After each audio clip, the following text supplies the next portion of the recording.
या अल्लाह, मैं लेट हो गई। अब वो औरत फिर से हंगामा करेगी।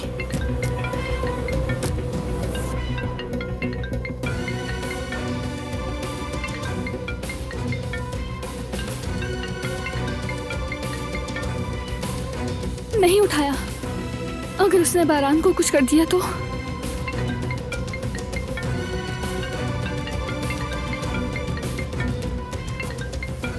फोन उठाओ, तुम्हें खुदा का वास्ता है, फोन उठाओ। फोन उठाओ, उठाओ, उठाओ ना। हेलो, पता लगा लिया है मैंने कि वो कंपनी कौन सी है। शाबाश। अब मैं फोन रखती हूँ। रुको, फोन कब बंद करना है मैं तय करूंगी। हमारा काम अभी खत्म नहीं हुआ। तुम्हें बारान के उस डिजाइन की तस्वीर खींचकर मुझे भेजनी होगी। मैंने आपकी बात मान ली, लेकिन आप हर बार नया मुतालबा करती हो। कब रुकेंगी आखिर आप? कभी भी नहीं।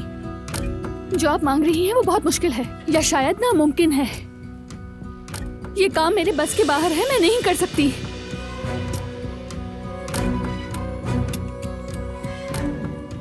कल रात तक की मोहलत है तुम्हारे पास। मैंने तुम्हें सिर्फ ये बताया है कि क्या करना है।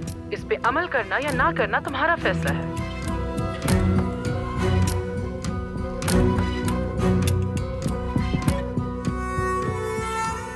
ऐसा क्या है जो तुम नहीं कर सकती?